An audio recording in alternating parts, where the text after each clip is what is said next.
Now, for many golfers, breaking 80 for the first time is seen as the holy grail. But if this milestone continues to elude you, or you're struggling to know how to get there, in this video, I'm going to give you some proven tips that are really going to help you break 80, whether it's for the first time or on a more consistent basis. The data in this video comes courtesy of ShotScope, one of the leaders when it comes to distance measuring devices and performance tracking. And if you're interested in starting your own journey with ShotScope to get some data on your own game, I've put some handy links in the description below where you can get your hands on their products for the best price in your area. Without further ado, let's dive into the 7 proven ways you can break 80 for the first time.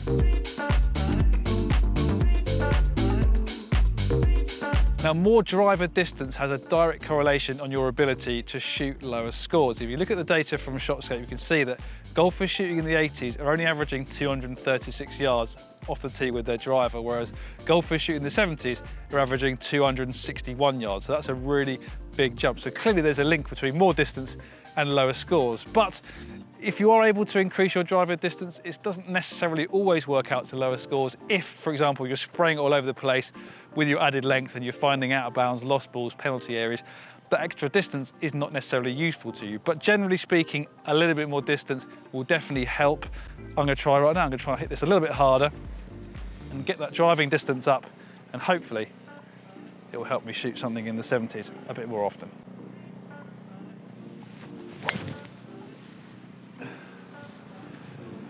Pretty happy with that one. So there you go. If you can try and hit it further, keep it in play, it should help your ability to shoot lower scores.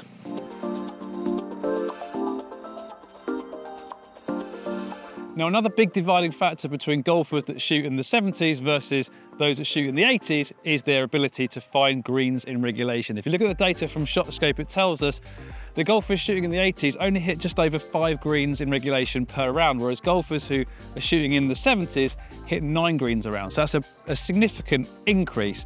Now, what can you do to increase your chances of finding more greens in regulation? Well, the first thing you can do is find the fairway off the tee. The data from ShotScope tells us you're around about 9% more likely to hit the green if you're on the fairway versus if your ball is in the rough. So that's your first point. And luckily, I've hit a good tee shot here, so I've got off to a good start.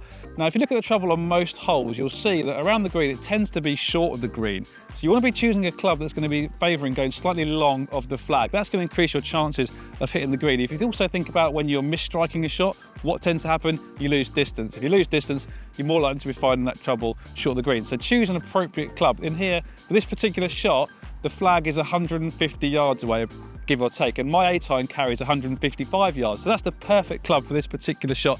I know I'm probably not going to come up short of the green. It's going to increase my chances of hitting the green. And the other thing you need to consider is where you're aiming. In this particular shot, you can see here the flag is positioned quite tight on the left-hand side. So that's a flag you don't want to go chasing. If you miss it short left, short-sided, it's going to reduce your chances of getting up and down from there and potentially making a bogey. So on this particular shot, I know I've got the right club, but I'm going to be aiming probably 10 foot right at that flag, the middle of the green. It's going to increase my margin for error and hopefully give me a better chance of hitting the green and shooting something in the 70s. So I've talked the talk here. Let's give it a go. I know I've got the right club. Going to be aiming just right at that pin. Hopefully we can find the green.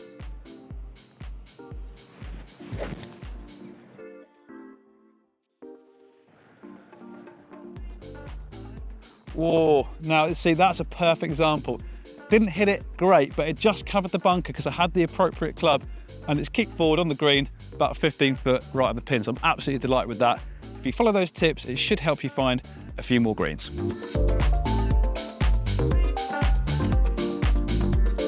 Now, this might look like a relatively easy shot. I'm going to get my rangefinder out here and it's going to tell me that we are exactly 70 yards away from the pin. But if you look at the ShotScope data, it tells us that golfers shooting in the 80s are much worse at minimising wasted shots from this particular distance, i.e. they're not hitting the green on their first attempt and they're often pitching or chipping again, which is no good if you want to shoot lower scores. It's around about 1 more time per round that golfers in the 80s are doing this, so you absolutely need to make sure you practice shots from this particular distance. There's a few things you can do to increase your chances of not having to pitch or chip again. First thing is obviously making sure you're achieving clean contact from this distance with your wedges. So practicing strike, making sure you're getting ball then turf is obviously a good place to start. But I think the real key here is having some sort of system in place that's going to allow you to control your distances. So it could be a simple clock face drill, for example. So we know that swinging the club back at different lengths is going to control the speed that you put into the wedge, and that's going to control the distance output at the other end. So for example, for me, I know that my lob wedge out full goes 85 yards, but my 9 o'clock swing with a lob wedge, so left arm parallel to the ground, goes around about 70 yards. So that should be the perfect swing and club for this particular shot. And obviously the last thing you want to do is just make sure you're erring on the side of safety in terms of where you're aiming. Don't go chasing those really tight pins. If it's just over a bunker and you're getting a bit too cute with it, you could get into serious trouble there. So make sure you're favouring along with the pin in that particular situation, or just aiming at the slightly fatter part of the green. That's going to increase your chances of not having to pitch or chip again. So I know this is a perfect 9 o'clock swing for my lob wedge. Going to aim just right at the pin, and hopefully we can knock it close.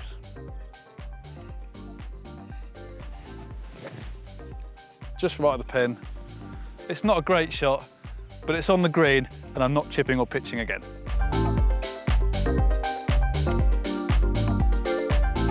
Now, arguably one of the easiest ways you can go from shooting in the 80s to shooting in the 70s is to reduce the number of what I would call troublesome tee shots you have during a round. And what I mean by troublesome tee shots is any tee shot that ends in a fairway bunker, a lost ball, out of bounds, or in a penalty area. And if you look at the data from ShotScape, you'll see that golfers shooting in the 70s are only having around about 2 of these tee shots per round, whereas golfers shooting in the 80s have it almost double that. So clearly there's progress to be made off the tee if you want to break 80. And there's a few things that I think you can do to reduce the number of troublesome tee shots you have during a round. The first would be to use what technology you have available to scope out what lies ahead. So on this particular hole here at the beautiful Stoke Park, you can see here there's obviously a massive penalty area on the left. We'll come on to that in a second, but there's also trees on the right that sort of stick out. So it's like, can I use my rangefinder to see exactly how far those trees are away? So I know that they're sort of 15 yards away, so I can definitely carry those. So that's useful information to me to know that I can actually go a bit further right here and probably carry those trees. But the biggest bit of advice I would say is to get some technology that allows you to see where the widest part of the fairway is.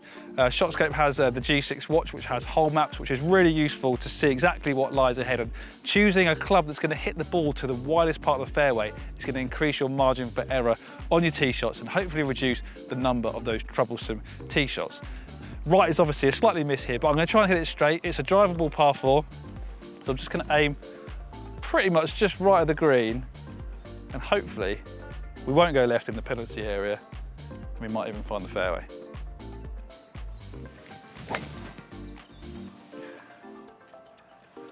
Yeah, pretty happy with that one, just down the right-hand side. So try those tips in terms of finding fairways more often, less troublesome tee shots, and your scores should come down.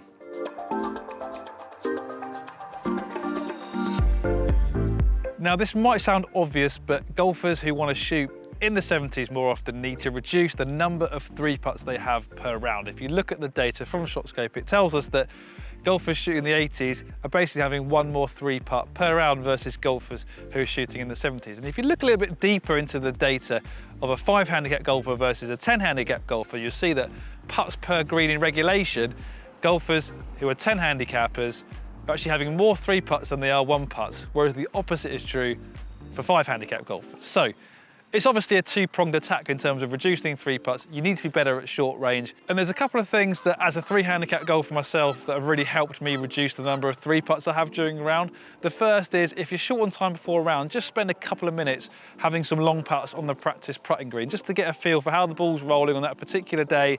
It will help you sort of calibrate your brain and just get a feel and understanding of how fast the greens are on that particular day. The other thing I like to do on really long putts is to break the putt down into thirds, but also really focusing on that final third, because that's when the ball's slowing down. It's going to be affected the most by the slopes of the green. So really focus on the final third of the putt. Read it as if you had a putt from that shorter distance versus from back here. And that'll just give you a better sense of what the ball's going to do as it slows down, and it should hopefully reduce the proximity of the hole from long range, and that would obviously then correlate to reducing the number of 3-putts. So give those tips a try, focus on reducing 3-putts, and that could well get you from shooting in the 80s to the 70s.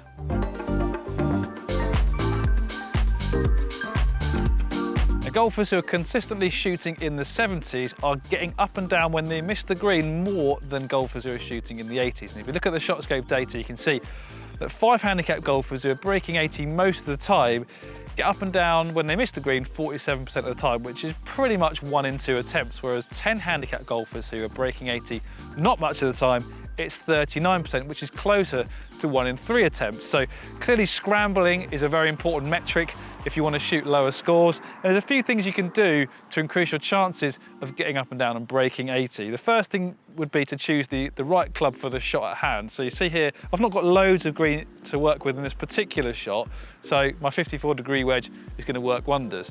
But if the pin was at the back of the green, there's a lot more green to work with. I'd probably switch to a lower lofted club, maybe a 9 or an 8 iron, to get the ball running a little bit more like a putt and getting it running out towards the hole. One thing I really like to do on shots like this, like short chip shots, is to read the green. So I'll stand at the edge of the green and have a proper scope out of the slope, and obviously choose the line accordingly. And the last thing that's really helped me in reduce my proximity when chipping is just have the mental approach of trying to hole it.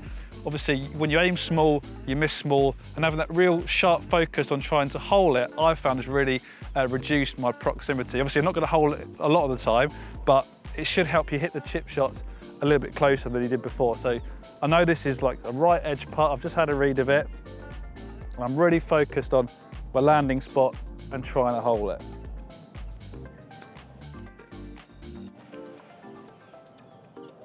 There we go, not a bad result. Focus on holing it, choose the right club, and that should increase your chances of getting up and down.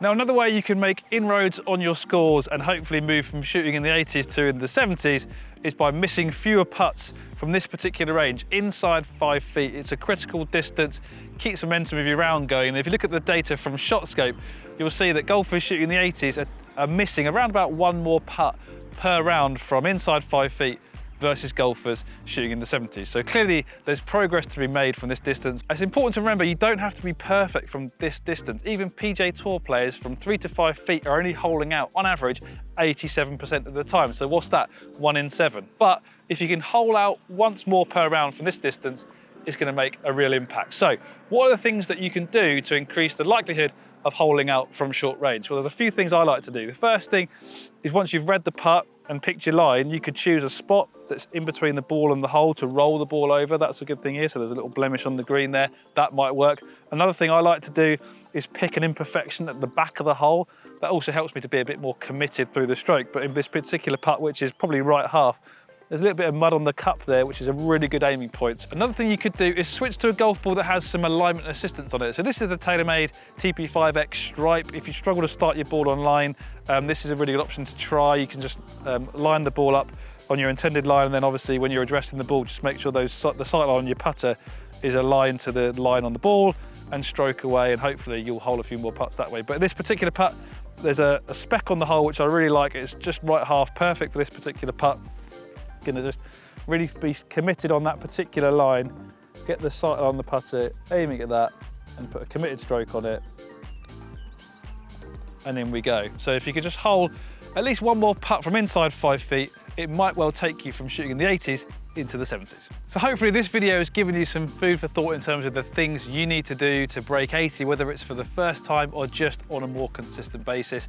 If I had to give you 3 key takeaways, they would be to hit at least 9 greens in regulation, have no more than 2-3 putts per round, and no more than 2 failed chip or pitch shots from inside 70 yards. Those are the 3 things to really focus on. But if you focus on those and the rest of the tips in this video, hopefully you'll be breaking 80 in no time. Big thank you to ShotScope for providing the data in this video. And as I mentioned earlier, if you're interested in trying any of the ShotScope products, I'll put some handy links in the description so you can get hands on those. But that's all from me here from Stoke Park. We'll see you next time.